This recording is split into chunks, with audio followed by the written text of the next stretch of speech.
Hello, hi guys! Magandang hapon sa inyong lahat. This is your Rodriguez from Masigrid Channel, a faith healer, also matarder. So ngayong hapon na to, tingnan natin sabihin sa iyo ng ating mga gabay. So this is special gabay for the month of February 22 hanggang February 28 for the sign of Taurus. So Taurus, welcome to my channel. Ano kayang messages, advices, and spirit guides ang ating masasaga for today's video? Kanino kayang energy or kaganapan sa buhay ng mga Taurus signs ang ating mahagilap? So guys, this reading is a general reading lamang, hindi lahat makaka-resonate. Kunin lamang po makaka-relate sa inyo and comment down below kung kaninong energy ang ating masasaga. And of course, don't forget to like and subscribe my channel. And hit notification bell for more videos of the request. Maraming salamat po sa mga walang sawang pagsuporta sa aking channel.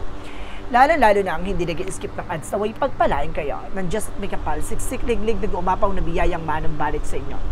So let's see guys, what is the messages advice sa iyo ng ating angel spirit for the sign of Taurus. So let's see and watch this.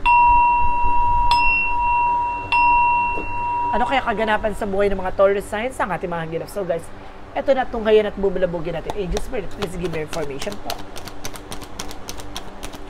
There's a Seven of Swords. There's a something sneakiness. There's a cheating lying on you. There's something an enemy.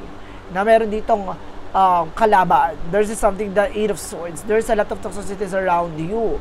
Just be aware guys ha, maraming toxic, negative dyan sa paligid mo. There's a something Empress card for revert. Na magkakaroon ka na something, a blessing.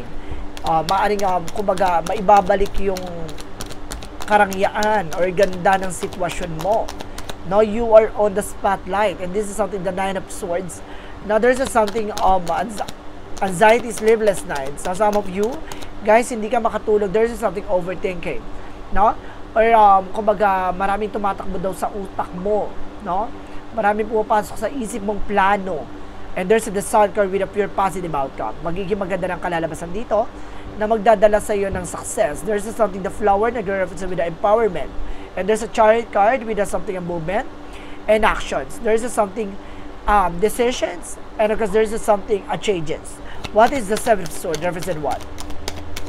The Seven of Swords represent the Hangman. Now there's something stuck. You're feeling stuck. You're feeling imprisonment sa situation. There's a cheating lying on you. Just be aware guys, no? There's a sneakiness. May taong kumukuha ng information sa'yo, kailangan mag-ingat ka. No? Kailangan na pakiramdaman mo ko yung nangyayari behind your back. What is the Eight of Swords? The Eight of Swords represent with a higher fight for a lesson learned.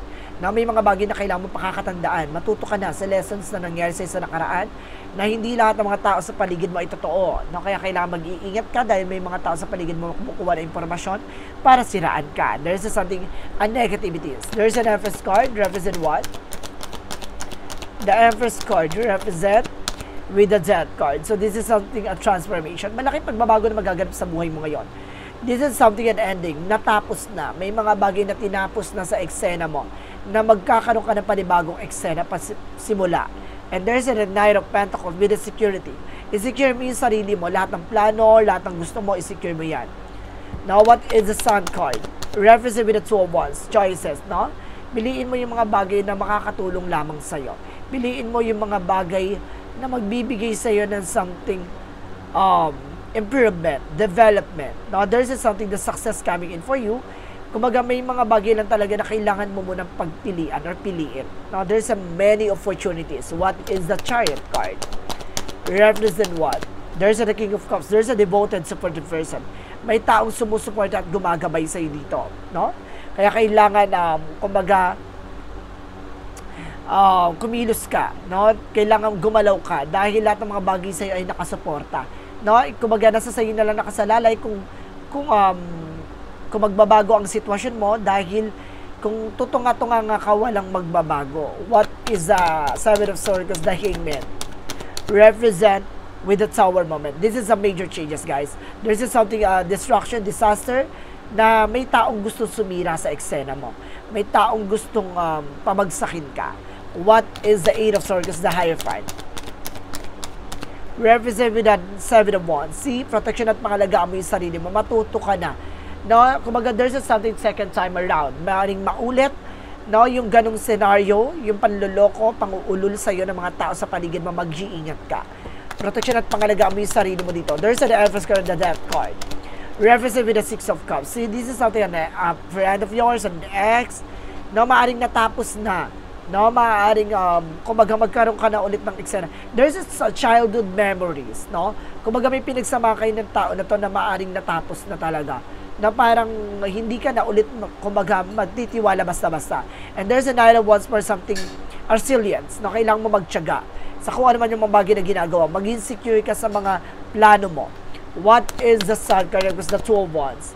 Reference with a High Priestess. So this is something unexpected miracle. No? May mga biglaan dito na himala, may biglaang pag-asa na kailangan mong piliin, no? Yung mga bagay na magbibigay sa'yo ng growth and expansion.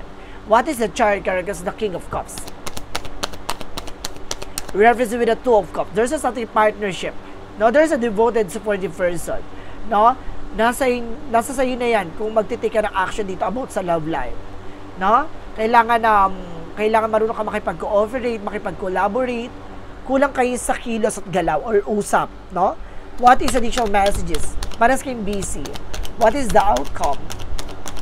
Ang pinaka-outcome is the Knight of Cups. There's a lot of offer coming in for you, for proposal, for motions, and there's a Three of Wands waiting for a result, waiting for a ship. Na may hinihintay kang document papers.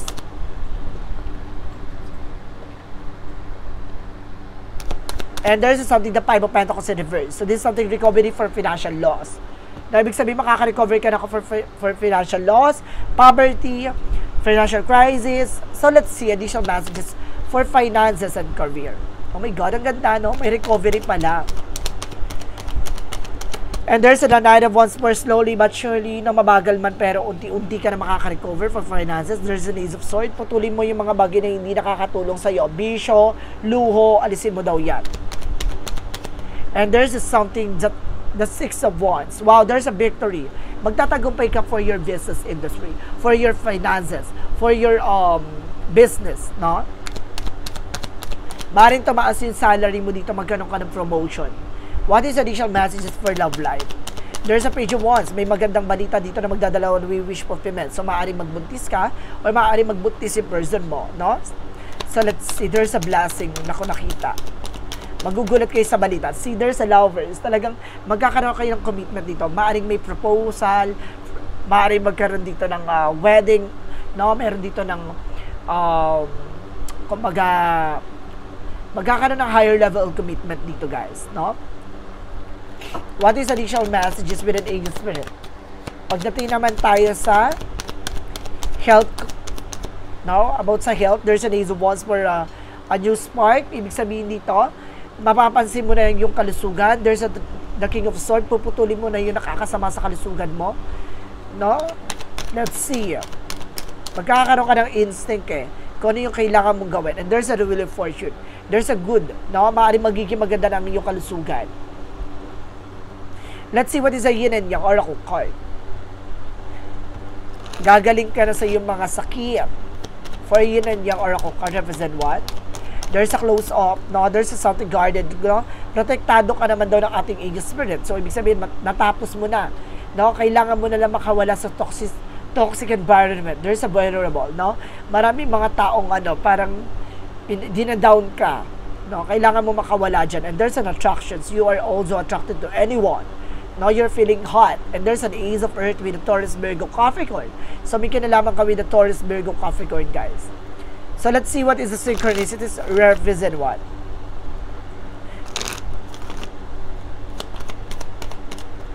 And there's something finder of the lost things, no? Unti-unti na mo nang mahanap yung mga bagay na nawala o unti-unti mo na mababalik yung mga nawala sa'yo. And there's a night vision, no? Mas mapalawigin yung intuitions mo. And there's a community, mas lalawak ang community mo. And there's a root, no? Kumbaga, eto na, yung ugat na to magsisimula na siyang, kumbaga, lumaki, maging puno at mamunga. And there's something emphasis card, a revert. No, there's something, a blessing, and there's something, a new beginning coming in for you. Magkakaroon ka talaga ng bagong simula dito. Pag-asa. What is the magical fairy messages? Represent what? And there's a let go. May mga bagay na kailangan ka talagang i-let go dito. And of course, there's something, a daughter. No? May anak ka dito babae o magkakaanak kang babae. What is the romance angels for a mystic love oracle deck? And there is an influence of friends. No, meron ditong mga friend of yours. No, miwas ka, may tukso dito with your friends. And there's a storm. No, ibig sabihin may pagsubok talaga na may unos. And there's a trouble. Magkakaroon ka ng trouble, guys. So let's see what is additional messages for Archangel Michael. For Archangel Michael, messages for you. And there's a focus on divine perfect health. So kailangan mag-focus sa health mo. And decide to be happy now. So kailangan mo mag-decision na magiging masaya ka ngayon. And there's a lean on God and angel support, no? Nandito ang ating Panginoon, ginagawa at sinusuportahan ka. And there's a be gentle with yourself, no? Huwag mo masyadong pinipressure yung sarili mo. You are good enough. Diba? May mga tao lang talaga sa paligid mo na hindi marunong mag-appreciate or hindi marunong makontento. What is additional messages with an angel spirit? And of course, there's something about dragonfly. Now with that transformation, malaki pagbabago na magaganap sa buhay mo talaga. And there's something awakening. Mamumulat ka, magigising ka sa katotohanan na magkakaroon ka ng panibagong pag-asa. And there's something just with the choices. Marami ditong pagpipilian. Marami kang bagay na matututunan. What is the angel's answer? Represent what? And there's something of opportunities. Marami pang oportunidad na papasok dito. And there's a be assertive. Dapat alam mo sa sarili mo ang grounds mo. Alam mo dapat yung pipiliin mo. And it's up to you. Lahat ng kasagutan nito ay nasa sayo. Depende sa'yo. No, nasa iyo nakasalalay. What is additional messages with an angel spirit? And there's a judgment. No, there's something, a lot of challenges. No, there's something, pay attention. Kailangan mo mag-ingat sa bawat kilos at galaw. There's a regret. Na baka pagsisiyan at panghinayangan mo. No, na hindi mo na mababalik ang mga bagay na nangyari na. Gano. What is Archangel Raphael? There's an improving health. See, mag-i-improve din ang health mo. I told you, on the first place, guys, talaga pinakita dito na maaari maging maganda ng kalusugan mo. What is additional messages with an angel spirit? And of course, this is something, I fall into my arms. So this is something surrender. So may mga bagay na unti-unti ng papakawalan, bibitawan. Now, there's something earth with the policy, with the time in the nature. So, kailangan mong huminga at kumbaga lumanghap ng sariwang hangin. At kailangan mong maging mahinahon sa bawat kilos at gagawin mong action. What is the chakra messages? And there's an instinct. Lagi ka makikinig sa intuitions mo, guys. And of course, this is something faith, no? Dahil sa paniniwala at pananampalataya mo, eto na, ibibigay na sa yung mga bagay na para sa'yo. And there's a forgiveness, no? Hihilumin na lahat ng mga sugat, mga kasalanan, mga pinagdaanan, no? Ayun yung nakikita ko with the forgiveness. With the Monsology, represent what? A time to give rather than take. Na mas maganda ikaw yung nagbibigay ng oras at panahon kaysa ikaw yung binibigyan, no? And there's something, your commitment is being tested. No? Sabi ko na nga ba, ang relasyon nyo ay kumbaga subok na. Hindi na siya para subukin pa ulit. No? Kumbaga hubog na alam nyo na yung mga mangyayari. No? Kumbaga may give and take na. Wala na ditong ego, wala na pride. There's an hostilities, protect your power, protect your energy. And there's a six chakra Archangel Metatron with the surprises. There's a pasabog, bulabog, na maraming ganon, na magugulantang ka. And there's a financial constraint, no? Kumbaga, mayroon dito tungkol sa finances, na maaring, kumbaga, magbabago. It's either, kumbaga, kung puno ka ng kagastusan, puno ng kagipitan, this is the moment na iaahon ka, makakabangon ka na. What is additional messages? And there's a flower, I told you. There's something in blossoming. May paglago, may paglakas ng finances, and there's a heart desire. Basta sundin mo yung sinasabi ng puso mo. What is the romance angels for love life? And there's an express your love. Ipakita nyo sa isa't isa ang pagmamahal, and then make the effort. Kailangan nyo ng effort sa isa't isa, guys. No, kulang na kayo sa pakilig, no? Kulang na kayo sa time sa isa't isa. What is the Jesus loving quote said? A Jesus loving quote said, "Do shall love the Lord your God with all your heart, with all your soul, with all your mind." So see, parang sinasabi dito, mahalin mo ang ating Panginoon sa isip, sa salita at sa gawa. Or sa madaling salita, sinasabi na gawin mong sentro ang ating Panginoon sa lahat ng ginagawa mo. Na magdasal, magmuni-muni, ipasa Diyos at i-surrender lahat ng mga negativities at i-surrender lahat ng mga bagay na alam mong hindi mo kontrolado. What is the angel's number? Represent what? For an angel's number, represent what?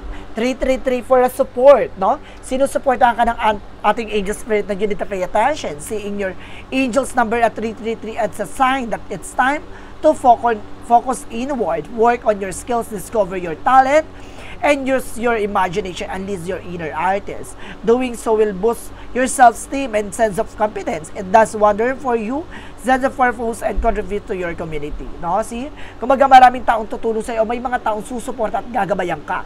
No? May mga bagay na, the more na maraming taong tinutulungan ka o tinutulungan mo yung mga tao sa paligid mo, even your families, yung mga gabay mo tutulungan ka. No? Kasi alam niya na nakakatulong ka sa iba. So let's see what is additional messages with the messages of life. Messages of life represent what? Unity. Na may pagkakaisa dito, pagtutulungan. Today I bring my attention into the present moment where I become one with the inner light. As I make this conscious connection, I find myself centered in my heart and begin to glow with my own divinity. Union with the inner light provide me with a wise and stable base on which I can now live every day of my life. So see, kumbaga sa bawat buhay na dumarating, no? Kumbaga alam mo sa sarili mo na kailangan ng pagtutulungan. Kumbaga alam mo na may pagkakaisa na magdadala sa iyo ng tagumpay, no? Kaya kailangan matuto kang magbukas ng kaisipan, magbukas ng palad para nang sa ganon, malaman mo kung paano ka tutulungan ng mga tao sa paligid mo. Lalo-lalo na yung mahal mo sa buhay, lalo-lalo na yung partner mo. No? There's something support. Magiging balance yan. So guys, this is a special gabay for the month of February 22 hanggang February 28 for the sign of. For the sign of Taurus. So Taurus, maraming salamat for this wonderful reading. So once again, it's reading sa general reading lamang nila at makaka-resonate. Kung hindi lamang pa makaka-relate sa inyo. And comment down below kung kaninong energy ang ating nasagap. And because don't forget to like and subscribe my channel. And hit notification bell for more videos. Update ko sa maraming salamat po. Sa mga walang sawang pag-suporta sa aking channel, lalo-lalo na ang hindi nag-skip ng ads, may pagpalay kayo. Nang Diyos at may kapal-siksik liglig nag-uumapaw na biyayang manang balik sa inyo. Maraming salamat and see you in the next video. Bye-bye and babush!